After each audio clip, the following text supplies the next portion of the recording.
Chris Jordan की कप्तानी में खेलने वाली साउदर्न ब्रेव की टीम जो कि इस सीजन के अपने खेले गए तीनों मैचेस को हार करके यहां पर पहुंची है और अपना चौथा मैच खेलने उतरेगी उस टीम के खिलाफ जिसका नाम है बर्मिंघम फीनिक्स। और ये टीम भी अभी तक इस सीजन के अंदर दो मुकाबले खेल चुकी है। पहला मैच तो इन्होंने किसी तरीके से छोटे अंतर से जीत लिया, लेकिन सेकंड मैच के अंदर 87 रन के बड़े अंतर से ये टीम हार करके यहाँ पर पहुंची है। तो वो दोनों ही टीमें जो बहुत अच्छा इस टूर्नामेंट के अंदर नहीं कर रही हैं, इस द 100 मेंस कॉम्पिटिशन 2026 के मैच नंबर 13 में एक दूसरे के खिलाफ जब खेलने उतरेंगी तो मैदान का नाम होगा द रोज बॉल साउथहैम्पटन का वो मैदान, जहां पर इसी सीजन के द 100 मेंस कंपटीशन के दो मुकाबले खेले जा चुके हैं। और जब तीसरा मैच यहां पर खेला जाएगा तो उन दो मैचेस में हमने पिच को किस तरीके से ऑब्जर्व किया और वो पिच रिपोर्ट रहेगा कैसा कि जिसके दम पर इन दोनों टीमों की तरफ से बेस्ट 11 प्लेयर्स हम अपनी टीम में लेके जा पाएंगे और वो नाम होंगे कौन से, वो भी इस वीडियो के दौरान हम शुरू से अंत तक जानेंगे। और बाकी 30 जुलाई को यह मैच है, रात को 11 बजे से भारत के समय के हिसाब से खेला जाएगा। लेकिन जब बात आती है लोकल टाइम की, साउथहैम्पटन का मैदान है, वहां पर उस टाइम पर जब यह मैच स्टार्ट होने वाला होगा तो शाम के 6:30 बजे होंगे और शाम के 6:30 बजे ही बाकी दोनों मैचेस यहाँ पर खेले गए हैं। अभी तक के जो हुए हैं दो मैचेस इस मैदान पर, पहला मैच यहाँ पर खेला गया था 22 जुलाई को, दूसरा मैच यहाँ पर हुआ था जो लेटेस्ट था वो था 27 जुलाई को। और दोनों मैचेस में एक चीज जो कॉमन हमने देखी, साउदर्न ब्रेव की जो टीम है जिनका साउथहैम्पटन का ये मैदान एक तरह से होम ग्राउंड भी है, दोनों ही मैचेस में इस टीम ने पहले बैटिंग करी। पहले मैच 135 रन बनाए 7 विकेट पर, दूसरे मैच में 129 रन बनाए 9 विकेट पर और दोनों ही मैचेस में एक बार वेल्स फायर की टीम ने इनको 6 विकेट से हरा दिया और दूसरे वाले मैच में एमआई लंदन की टीम ने इनको 3 विकेट से हरा दिया, जिसमें दूसरे मैच में निश्चित तौर पर उन्होंने अच्छा खासा फाइट किया अपनी बॉलिंग से लास्ट वाले कुछ ओवर्स में। और दोनों मैचेस में जहां पर हमने देखा कि सेकंड बैटिंग करने वाली टीम ने मैच को जीता और काफी हद तक लो स्कोरिंग गेम्स यहां पर होते हुए दिखाई पड़े, उससे ये समझ में आता है कि यहां पर बैटिंग करना उतना आसान है नहीं। और उसका एक रीजन भी है कि साउथहैम्पटन के इस मैदान पर ये जो दो मैचेस खेले गए द 100 के, ये तो दो मैचेस हैं, लेकिन इसके पहले भी इंग्लिश T20 ब्लास्ट का टूर्नामेंट हो रहा था, मेंस के विमेंस के दोनों मिला करके, और प्लस जो विमेंस T20 वर्ल्ड कप हुआ था उसके भी बहुत सारे मैचेस यहां पर खेले गए हैं पिछले 2-3 महीने के अंदर। 15 से 20 मैचेस की संख्या वो रही है और उसकी वजह से अच्छा खासा वेयर एंड टेयर यहां पर क्रिएट हो चुका है। पिचेस कई बार यूज की जा चुकी हैं तो रन बनाना उतना आसान है नहीं। वो चीज हमने पिछले मैच में भी देखा जब चेस करते हुए एमआई लंदन की टीम बहुत ही कंफर्टेबली जीत रही थी मैच को और उसके बाद मैच फंस गया। लास्ट में विकेटें इनकी कुछ गिरी, काफी जल्दी जल्दी प्रेशर में आकर के एक दो रनआउट्स भी हुए, आखिरी गेंद पर जाकर के जीता मैच को, जबकि आखिरी गेंद पर 2 रन चाहिए थे, रिजल्ट कुछ भी हो सकता था। तो निश्चित तौर पर मुश्किलें वहां पर बढ़ी मैच के आगे बढ़ने के साथ साथ। पहले मैच में अगर आप देखें तो जो 7 विकेट पहली इनिंग में गिरे थे उसमें से 4 विकेट तेज गेंदबाज, 1 विकेट स्पिनर लेकर के गया। सेकंड इनिंग के अंदर जो 4 विकेटें गिरी उसमें 1 विकेट तेज गेंदबाज, 2 विकेट स्पिनर लेकर के गया। और वहां पर जो सेकंड मैच हुआ, 9 विकेटें जो पहली इनिंग में गिरी उसमें 8 विकेटें तो तेज गेंदबाज लेकर के गया, विकेट स्पिनर को यहां पर नहीं मिला। और जो एमआई की टीम के 7 विकेटें गिरी, 3 विकेटें तेज गेंदबाज और 2 विकेट स्पिन गेंदबाज लेकर के गए, जिससे ये पता चलता है कि स्पिनर्स का बहुत बड़ा रोल तो नहीं है, लेकिन निश्चित तौर पर पेसर्स यहां पर गेम में भरे रहेंगे और खास करके वो पेसर जो चेंज ऑफ पेस अच्छा करते हैं। तो इस पेज रिपोर्ट से जो कंक्लूजन ये निकला कि बहुत ज्यादा रन यहां पर नहीं बनेंगे और प्लस पहली इनिंग में बैटिंग करना इस वजह से और रन बनाना इस वजह से भी मुश्किल हो रहा है क्योंकि पिचेस स्लो हैं, बल्लेबाज मारने जाते हैं और वहां पर विकेटें गंवा देते हैं तो रन उतने बनते नहीं कि उसको डिफेंड कर पाए। लेकिन अब पिछले मैच में हमने ये देख लिया कि लो स्कोर्स भी यहाँ पर डिफेंड करना निश्चित तौर पर पॉसिबल है। जिस टीम की अच्छी बॉलिंग होगी वो ये कर सकती है।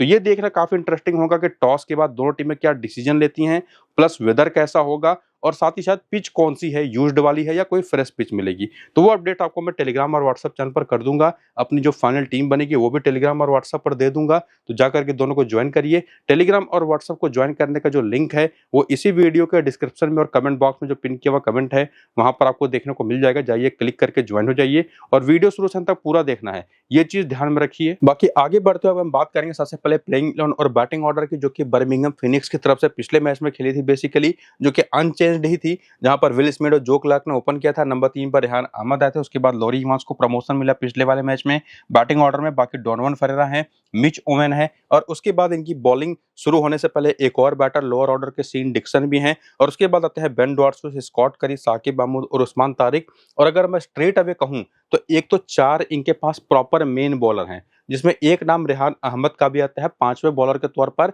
जो कि निश्चित तौर पर मिनिमम 3 से 4 ओवर कर सकते हैं। लेकिन उसी में पार्ट टाइमर इनके पास मिच ओवेन भी हैं, इनके पास डोनोवन फरेरा भी हैं, तो रेगुलर बॉलर्स की थोड़ी-सी कमी तो है इनके पास। और बैटिंग भी अगर आप इनके देखें तो नाम तो जाने-पहचाने हैं, लेकिन वो एक भी नाम दिखाई नहीं पड़ेगा जो कंसिस्टेंटली रन्स बनाता दिखाई पड़े, और इसी वजह से ये टीम ना पिछले मुकाबले में भी काफ़ी बड़े अंतर से हारी थी। और बॉलिंग निश्चित तौर पर आप कह सकते हैं कि इनके काफ़ी ठीक है फिर भी, और उसके बाद इनका बेंच अगर आप देखना चाहें तो वो भी देख सकते हैं। और जो बॉलर्स ने बॉलिंग पिछले मैच में की जिस-जिस ओवर में आकर के, वो भी आप यहाँ पर देख सकते हैं, जहाँ पर साकिब बाबू ने पहला, तीसरा, 8वां और 20वां ओवर किया। बेन डॉर्सलुइस ने दूसरा, चौथा, 12वां और 16वां ओवर किया। स्कॉट करी ने 5वां, 15वां, 19वां, उसी तरह से उस्मान तारिक, रेहान अहमद और डोनोवन फरेरा के भी ओवर्स आप यहाँ पर देख सकते हैं। तो डोनोवन फरेरा ने 2 ओवर तो किए पिछले मैच में, और जैसी यहाँ पर पिच है, मुझे लगता है कि डोनोवन फरेरा की जगह पर आज मिच ओवेन भी आपको बॉलिंग करते दिखाई पड़ सकते हैं। बाकी करियर के आंकड़े आपको देखना हो बर्मिंघम फीनिक्स के प्लेयर्स के, तो वो भी वीडियो को रोक करके देख लीजिएगा। फिलहाल हम आगे बढ़ेंगे और बात करेंगे रीसेंट फॉर्म की, जहां पर आपको मैं पीछे बता भी चुका हूं कि 2 मैच से ये टीम खेली है। पहला मैच जीती थी, दूसरा मैच हार गई।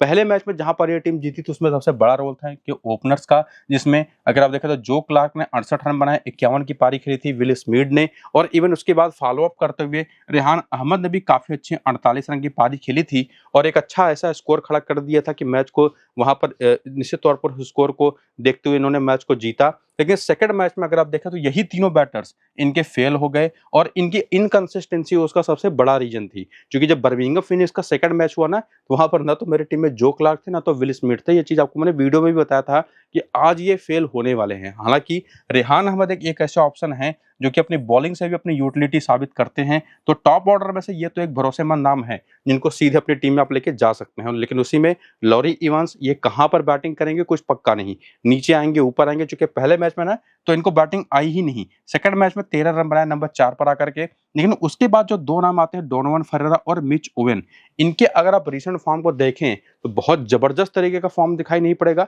लेकिन दोनों की जो यूटिलिटी है अपनी, एक ऑफ स्पिन कर लेता है, एक right arm medium pace bowling कर लेता है। हालांकि उसमें मिच ओवेन ने सेकंड मैच में बॉलिंग नहीं की, लेकिन डोनोवन फरेरा ने पहले मैच में बॉलिंग नहीं की। तो ये जो एक कंफ्यूजन है कि इसमें से बॉलिंग कौन करेगा, वो तो निश्चित तौर पर पिच को देखने के बाद वो कंफ्यूजन क्लियर होगा।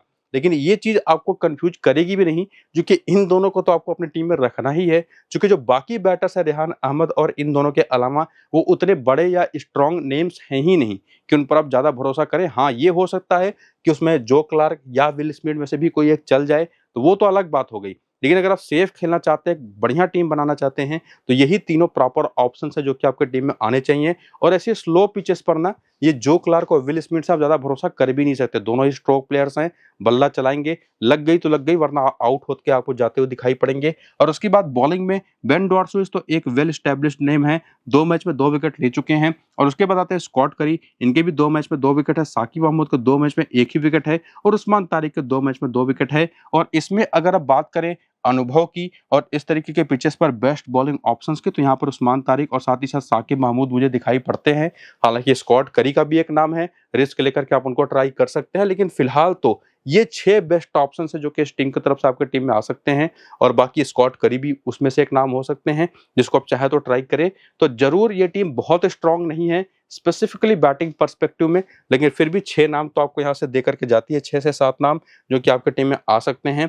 और उसके बाद हेड टू हेड के आंकड़े से भी थोड़ा डिसीजन लेने की कोशिश करें, तो यहाँ पर एक विल स्मिथ का नाम है जो कि बढ़िया खेलते रहे हैं सामने वाली टीम के खिलाफ जब भी खेले हैं, तो ये एक डिफरेंशियल ऑप्शन बन सकता है स्कॉट करी के साथ। स्कॉट करी के भी देखेंगे तो 2 मैच में 5 विकेट हैं हेड टू हेड में। और बाकी प्लेयर्स के नंबर देख लीजिए, लॉरी इवांस के, रेहान अहमद के, डोनोवन फरेरा के, और इवन मिच ओवेन तो खेले ही नहीं है, और बाकी साकिब महमूद के, उस्मान तारिक भी नहीं खेले हैं। तो वो नंबर्स भी आपके सामने जो कि आपकी हेल्प करेंगे काफी हद तक। और बाकी वेन्यू का भी डेटा आप देख सकते हैं, और इस मैदान पर भी क्लार्क तो कुछ खास नहीं कर पाए, विल स्मिथ के नंबर ठीक ठाक से हैं, और बाकी रेहान अहमद ने बॉलिंग शानदार करी है यहाँ पर लॉरी इवांस के भी आंकड़े ठीक है। और उसके बाद डोनोवन फरेरा और मिच ओवेन इस मैदान पर खेले नहीं है। यहाँ पर स्कॉट करी एज ए बॉलर भी काफी कामयाब रहे हैं, 24 मैच में 40 विकेट है, तो थोड़ा सा डिसीजन मुश्किल होगा कि स्कॉट करी के साथ जाएं या साकिब महमूद, उस्मान तारिक और बेन एडवर्ड सुइस को रखें।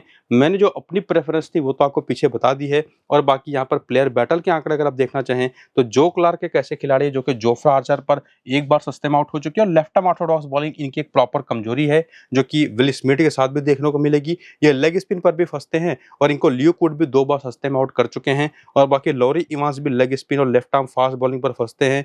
आदिल रशीद वो एक नाम है जो कि इनको 3 बार काफी सस्ते में आउट कर चुके हैं। और उसके बाद डोनोवन फेरेरा भी लेग स्पिन पर फंसते हैं। तो ये सारा जो वीकनेस का डेटा था प्लेयर बैटल में वो देख करके क्लियर है कि आदिल रशीद आपकी टीम में बनते ही बनते हैं। और ये भी बता दूं कि लियो कूड अगर आज के इस मैच में खेलते तो सबसे तगड़े डिफरेंशियल ऑप्शन निकल करके आते हैं। उसका रीजन आगे आपको मैं बताऊंगा, क्योंकि उनको लोग लेके जाने वाले हैं नहीं।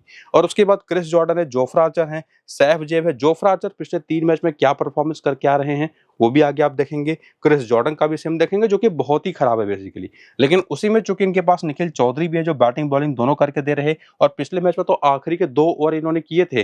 पिच रिपोर्ट में जो सेकंड मैच का आपने देखा था पिच रिपोर्ट ना, वो मैच में इन्होंने फंसाया हुआ था एक तरह से। आखिरी के अपने 2 ओवर में 19वां और 20वां ओवर इन्होंने लगातार किया था, और जो कि 100 में आप कर भी सकते हैं। और बाकी डेविड मिलर है, ट्रिस्टन स्टब्स है, मार्कस स्टोनिस है, जेमी स्मिथ है, बेन मैकिनी है। तो इनमें से कौन से बेस्ट ऑप्शन होंगे वो भी हम देखेंगे। और बाकी जो बेंच है वो भी आप यहाँ पर देख सकते हैं। और जो बॉलिंग पिछले मैच में 6 बॉलरों ने करी उनका सारा डेटा भी आपके सामने। लियो कूड से केवल 1 ओवर कराया था, और इसी वजह से मैं कह भी रहा था कि इनके ऊपर टीम तो भरोसा नहीं कर रही, लेकिन आज के बहुत बड़े डिफरेंशियल ऑप्शन हो सकते हैं अगर खेलते हैं तो। लेकिन वो चीज देखना पड़ेगा खेलेंगे कि नहीं। बाकी आप तब से यहाँ पर करियर के आंकड़े देख लीजिएगा वीडियो को रोक करके। और अब आपके सामने यहाँ पर है रीसेंट फॉर्म, जिसमें आप यहाँ पर करियर स्टेट आप जरूर वीडियो को रोक करके देखिएगा। रीसेंट फॉर्म को अगर आप बात करें तो यहाँ पर जेमी स्मिथ के 3 मैचेस में 2 मैचेस अच्छे गए हैं, जबकि बेन मैकेनी के 3 में से केवल 1 मैच अच्छा गया। और वहीं पर मार्कस स्टोनिस तो अपनी पूरी यूटिलिटी 2 मैच में साबित कर चुके हैं। तो टॉप ऑर्डर से ये 2 खिलाड़ी मिल जाते हैं जिन पर आप भरोसा कर सकते हैं। और प्लस ट्रिस्टन स्टब्स, हालांकि एक चीज यहाँ पर थोड़ी सी दिक्कत देती है कि कभी ट्रिस्टन स्टब्स ऊपर आ जाएंगे, कभी डेविड मिलर ऊपर आ जाएंगे। लेकिन दोनों का रिसेंट फॉर्म देखा तो स्टब्स ज्यादा भरोसेमंद नाम है। और उसके बाद आते हैं निखिल चौधरी, जो कि इस टीम की बॉलिंग थोड़ी सी कमजोर है, तो ये बॉलिंग आपको करते हुए दिखाई पड़ेंगे।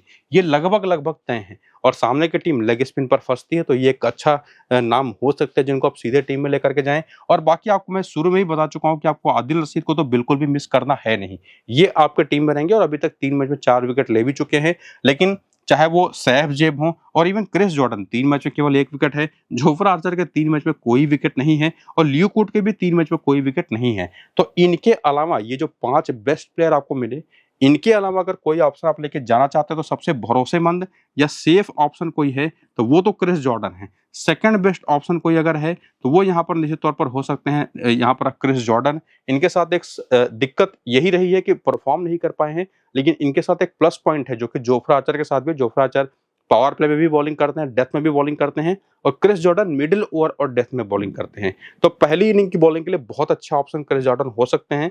हालांकि वो चीज जोफ्रा आर्चर के साथ भी अप्लाई होती है। और बाकी जैसा आपको मैं बता चुका हूं कि अभी तक 3 मैच में एक भी विकेट नहीं लियो कूड के, लेकिन जैसी इनकी रिकॉर्ड्स हैं सामने वाली टीम के खिलाफ, उसकी वजह से, उनके बैटर्स के खिलाफ खास करके उसकी वजह से ये एक बहुत तगड़े डिफरेंशियल ऑप्शन हो सकते हैं। तो दोनों टीमों की तरफ से कुछ डिफरेंशियल ऑप्शंस और सबसे बेस्ट 6 या 5 ऑप्शंस जो हैं वो तो मैंने आपको बता दिया है क्लियरली। तो उसी में से आपको 11 प्लेयर लेने हैं। फाइनल डिसीजन तो टॉस के बाद ही हो पाएगा, उसमें कोई वो बात है नहीं। और बाकी हेड टू हेड के स्टैट्स पे आप देख सकते हैं, जेमी स्मिथ, बेनी मैकेनी एक मैच खेले हैं लेकिन चले नहीं है। और इवन मार्कस स्टोनिस के भी 3 हेड टू हेड मैच में 20 रन है, केवल 1 विकेट है। नंबर्स थोड़े से डेविड मिलर के बेटर दिखाई पड़ेंगे बॉलिंग में। आर्चर के 3 मैच में 4 विकेट है, क्रिस जॉर्डन के 7 मैच में 6 विकेट है। आदिल रशीद के, लियो कूड के भी नंबर्स बहुत ही ज्यादा एवरेज है। लेकिन लियो कूड पहली इनिंग में कभी कुछ खास नहीं कर पाया, सेकंड इनिंग में 10 का स्ट्राइक रेट है केवल। और बाकी डैन वोराल के नंबर्स भी है, और उम्मीद है कि डैन वोराल भी शायद आज खेलें। किसकी जगह पर खेलेंगे वो भी देखेंगे। और बाकी वेन्यू के भी आंकड़े आपके सामने हैं।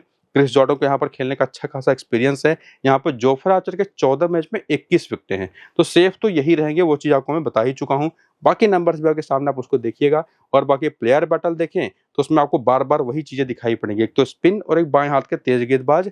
जिसमें इंडिविजुअली अगर देखें तो स्कॉट करी का भी नाम आता है, 3 बार आउट कर चुके हैं जेमी स्मिथ को। स्कॉट करी इनको भी 1 बार आउट कर चुके हैं, माइकल पेपर को, हालांकि माइकल पेपर अभी तक प्लेइंग इलेवन में आए नहीं है। Ben McKinney left arm orthodox bowling पर फंसते हैं, left arm orthodox bowling Jamie Smith के खिलाफ भी काम आएगी। और बाकी इसके बाद जो बाकी ऑप्शन है, ट्रिस्टन स्टब्स, निखिल चौधरी और मार्कस स्टोनिस, इनके खिलाफ भी left arm orthodox bowling heavily game में आती है बाएं हाथ के तेज गेंदबाजों के साथ, और बाकी वो चीज़ें आप देखेंगे डेविड मिलर का भी प्लेयर बैटल में। तो ये सारे आंकड़े और सारी एनालिसिस समझ लेने के बाद एक बात तो पक्की है कि चाहे वो साउदर्न ब्रेव की टीम हो, चाहे वो बर्मिंघम फीनिक्स की टीम हो, बर्मिंघम फीनिक्स की तरफ से ऑप्शंस आपको ज़्यादा बेहतर मिल रहे हैं। वहीं साउदर्न ब्रेव की तरफ से थोड़े से ऑप्शंस कम मिल रहे हैं। तो कौन सी टीम आज के इस मैच को जीतेगी ये देखना इंटरेस्टिंग होगा। उसमें टॉस का बड़ा रोल होने वाला है। तो जो भी टॉस का अपडेट होगा और उसके हिसाब से हम तय कर पाएंगे उसी के बाद कि किसको हमको फेवर करना है और उसकी बेसिस पर कैसे टीम बनानी है। तो ये सारे अपडेट्स जो फाइनल टीम होगी वो आपको मैं टेलीग्राम और व्हाट्सएप पर दे दूंगा, दोनों को जाकर के ज्वाइन करिए। नीचे डिस्क्रिप्शन में पिन कमेंट में लिंक आपको मैंने दे रखा है। बाकी वीडियो शुरू से अंत तक पूरा देखिएगा। इसको यहीं पर करेंगे, फिर हम फिलहाल चलते हैं। नमस्कार।